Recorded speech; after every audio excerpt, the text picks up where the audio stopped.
નમસ્કાર મિત્રો, સ્વાગત છે મારી યુટ્યુબ ચેનલ બીકે ડિજિટલ ટેકમાં.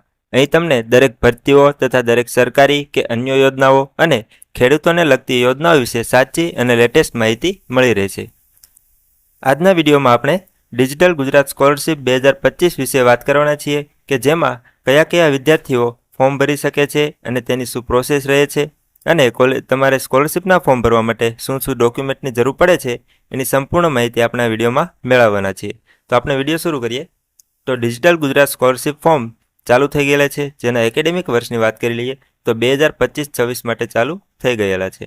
જેમાં મિત્રો આપણે સૌપ્રથમ આ વિડીયોમાં આવતા ટોપિક્સ વિશે વાત કરીશું કે જેમાં આપણે આ વિડીયોમાં શેના વિશે વાત કરવાની છે તેની સંપૂર્ણ માહિતી જોઈ લઈએ. તો મિત્રો સૌપ્રથમ કે આપણે વિડીયો તમારે પૂરો ધ્યાનથી જોવો અને સમજવો, ત્યારબાદ જ ફોર્મ ભરવા જવું, જેથી તમારે કોલેજના ધક્કા ના ખાવા પડે અને સ્કોલરશિપ અટકે નહીં. તો મિત્રો આપણે પોઈન્ટ વિશેની વાત કરી લઈએ. તો ફોર્મ ક્યારે ચાલુ થશે તેના વિશે વાત કરવાના છીએ. ફોર્મ કયા વિદ્યાર્થીઓ ભરી શકશે તેના વિશે વાત કરવાના છીએ. કોને કેટલી શિષ્યવૃત્તિ મળશે, કઈને કયું ફોર્મ ભરવું તેના વિશે આપણે વાત કરવાના છીએ. ફોર્મ ભરવા માટે જરૂરી ડોક્યુમેન્ટ્સ અને ફોર્મ ભરતી વખતે ધ્યાનમાં રાખવા જેવી બાબતો, જેથી તમારું ફોર્મ પરત અથવા રિજેક્ટ ન થાય તેના વિશે આપણે વાત કરવાના છીએ. તો સૌપ્રથમ આપણે જાણીએ કે આ ફોર્મ ફક્ત એસટી, એસસી અને ઓબીસી કેટેગરીના વિદ્યાર્થીઓ માટે જ ભરવામાં આવશે. અને ફોર્મ ચાલુ થવાની તારીખ વિશે વાત કરી લઈએ તો એસસી એસટી વિદ્યાર્થીઓ માટે મિત્રો 15/7/2025 લઈને 31/8/2025 સુધી ફોર્મ ભરવાના રહેશે. અને ઓબીસી વિદ્યાર્થીઓ માટે 17/7/2025 લઈને 30/9/2025 સુધી વિદ્યાર્થીઓએ form digital Gujarat scholarship portal ઉપર ભરવાના રહે છે, જેની ઓફિશિયલ નોટિફિકેશનના સ્ક્રીનશોટ અહીંયા તમે જોઈ શકો છો.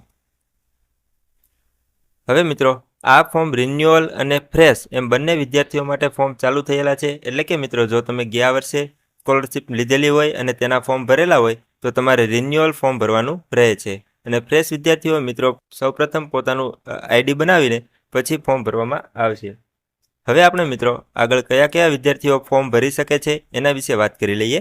જોઈએ તો ધોરણ 10 પછી કોર્સ કરતા તમામ વિદ્યાર્થીઓ, એટલે કે ધોરણ 11-12માં અભ્યાસ કરતા તમામ વિદ્યાર્થીઓ, કોલેજ કરતા તમામ વિદ્યાર્થીઓ અને આઈટીઆઈ અથવા તો ડિપ્લોમા કરતા હોય તેવા તમામ વિદ્યાર્થીઓને આ સ્કોલરશિપમાં ફોર્મ ભરી શકે છે.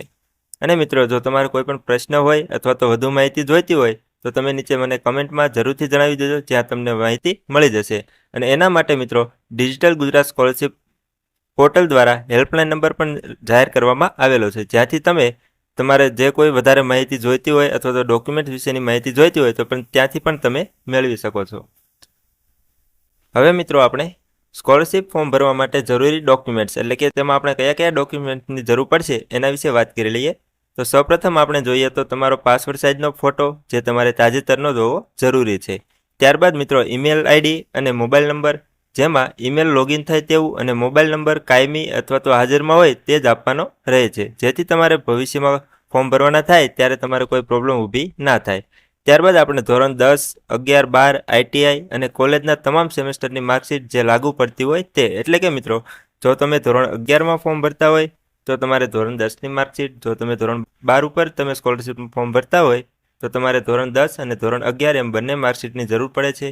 જો તમે આઈટીઆઈ કરતા હોય તો તમે જો 10 પાસ ઉપર આઈટીઆઈ કરેલું હોય તો ધોરણ 10ની માર્કશીટ, જો તમે 12 પાસ કરીને પછી આઈટીઆઈ કરતા હોય તો ધોરણ 10 અને 12 એમ બંને માર્કશીટ તમારે રજૂ કરવાની રહે છે. અને કોલેજના વિદ્યાર્થીઓને મિત્રો જો તમે પહેલા સેમેસ્ટરમાં હોય તો તમારે ધોરણ 10 અને 12 એમ બંને માર્કશીટ રજૂ કરવાની રહે છે. અને જો તમે એની સિવાય અન્ય સેમેસ્ટરમાં ભણતા હોય તો તમારે તમામ સેમેસ્ટર અને ધોરણ 10-12 એમ તમામ માર્કશીટો રજૂ કરવાની રહે છે. એટલે કે મિત્રો જ્યારે તમે ફોર્મ ભરવા જાઓ ત્યારે તમારી પાસે પાછળના જેટલા પણ રિઝલ્ટ હોય ધોરણ 10 પછીના એ તમામ તમારે સાથે રાખવાના રહે છે. હવે આપણે જોઈએ તો ધોરણ 10 પછી કરેલ તમામ અભ્યાસક્રમની માર્કશીટ અપલોડ કરવાની રહેશે. આગળ આપણે બીજા ડોક્યુમેન્ટ્સ જોઈ લઈએ.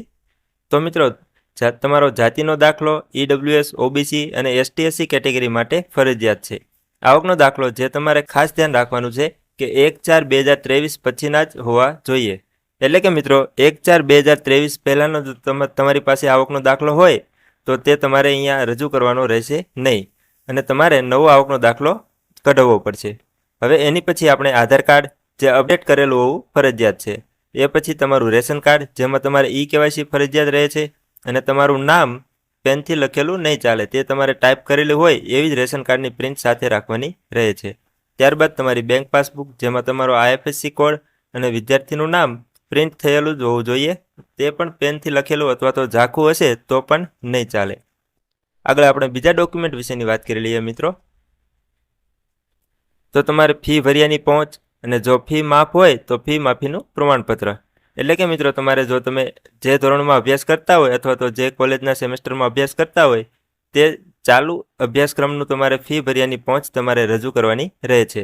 ત્યારબાદ તમારે લિવિંગ સર્ટી એટલે કે શાળા છોડ્યાનું પ્રમાણપત્ર, બોનાફાઇડ સર્ટિફિકેટ જો લાગુ પડતું હોય તો તે તમને શાળા અથવા તો કોલેજ દ્વારા જો તમારે બોનાફાઇડ સર્ટિફિકેટ મંગાવવામાં આવે તો તમારે તે પણ તમારે અપલોડ કરવાનું રહે છે.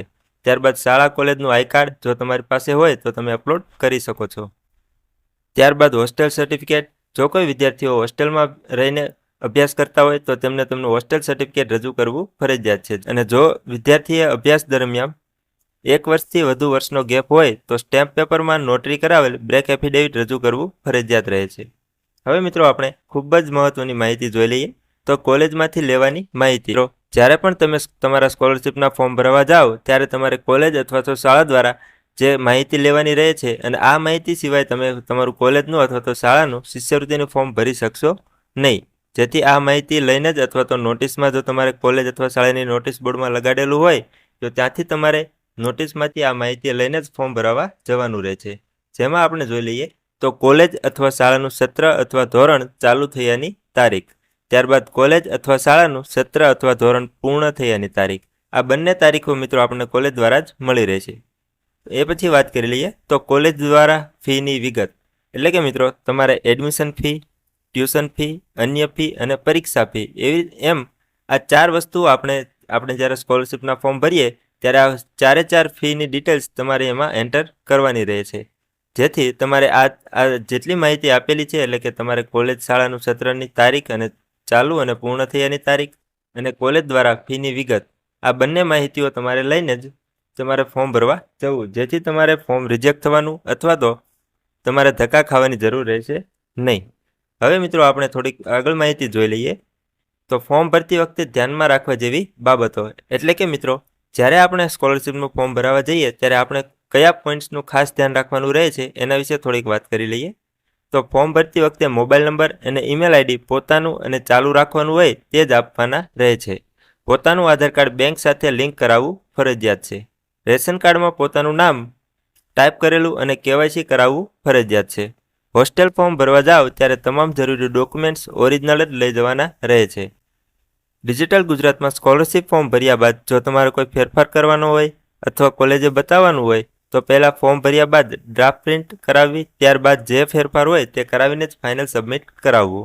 એટલે કે મિત્રો જ્યારે આપણે ડિજિટલ ગુજરાત સ્કોલરશિપ પોર્ટલ ઉપર આપણું ફોર્મ સબમિટ કરાવીએ એ પહેલાં આપણે એની ડ્રાફ્ટ પ્રિન્ટ કરાવીને શાળા અથવા તો કોલેજમાં એકવાર બતાવી દેવાનું રહેશે. જેથી કરીને આપણે એમાં કોઈ પણ પ્રકારની ભૂલ ના રહે અને તમારી સ્કોલરશિપ અટકે નહીં. અને ખાસ ધ્યાન રાખવા જેવી બાબત કે ફોર્મ ભરવાની છેલ્લી તારીખ પહેલાં જો ફાઇનલ સબમિટ ન કરાવેલ હોય તો ફરજિયાતપણે ફાઇનલ સબમિટ કરાવી લેવું.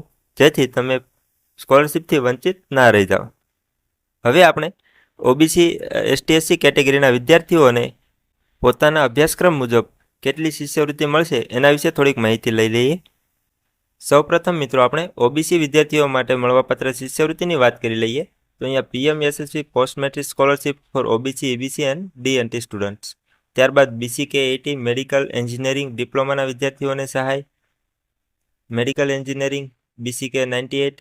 આમાં મિત્રો આપણે ખાસ જોઈ લઈએ કે મેડિકલ એન્જિનિયરિંગ વિદ્યાર્થીઓ હોય તેમને અલગ અલગ પોસ્ટ મુજબ અલગ અલગ શિષ્યવૃત્તિ મળવાપાત્ર છે. અને PMSSV સ્કોલરશિપ વિશેની વાત કરી લઈએ તો તેમાં મિત્રો આપણે BA, BCom અથવા તો BBA કરતા હોય એટલે કે બેચલર ડિગ્રીવાળા તમામ વિદ્યાર્થીઓને આ ફોર્મ ભરવાનું રહે છે. જેમાં PMSSV પોસ્ટ મેટ્રિક સ્કોલરશિપ હોય છે. જેમાં ગ્રુપ A વિદ્યાર્થીઓને 20,000, ગ્રુપ B વિદ્યાર્થીઓને 13,000, ગ્રુપ C વિદ્યાર્થીઓને 8,000 અને ગ્રુપ D વિદ્યાર્થીઓને 5,000 આવી રીતે અલગ અલગ સ્કોલરશિપ મળવાપાત્ર રહે છે. અને મિત્રો આ PDFની લિંક હું તમને અહીંયા નીચે ડિસ્ક્રિપ્શનમાં આપી દઈશ, જ્યાંથી તમે ડાઉનલોડ કરીને વધુ માહિતી મેળવી શકો છો. હવે આપણે SC કેટેગરીના વિદ્યાર્થીઓ માટેની ડિટેલ્સ જોઈ લઈએ. તો ST/SC કેટેગરીના વિદ્યાર્થીઓ માટે મિત્રો અહીંયા તમે જોઈ શકો છો કે કયા વિદ્યાર્થીઓને કઈ ફોર્મ અને કેટલી સહાય મળવાપાત્ર છે તેની ડિટેલ્સ આપેલી છે. જેમાં post matric scholarship for SC student BCK 6.1 જેમાં આપણે જોઈએ તો ધોરણ 11-12 કોલેજ કક્ષાના અભ્યાસક્રમોમાં મળવાપાત્ર રહે છે અને ફ્રીશિપ કાર્ડ વગરના વિદ્યાર્થીઓએ જ આ સ્કીમમાં ફોર્મ ભરવાનું રહે છે અને જે વિદ્યાર્થીઓ પાસે ફ્રીશિપ કાર્ડ હોય તેમને મિત્રો અહીંયા તમે જોઈ શકો છો કે post matric scholarship for SC student freeship card student only. અહીંયા આ બંને પીડીએફ મિત્રો હું નીચે ડિસ્ક્રિપ્શનમાં આપી દઈશ, જ્યાંથી તમે વધુ માહિતી મેળવીને ફોર્મ ભરવા જઈ શકો છો. તો મિત્રો જો આ માહિતી તમને કામની લાગી હોય તો વિડીયોને લાઇક અને શેર કરીને ચેનલને સબસ્ક્રાઈબ જરૂરથી કરી લેજો.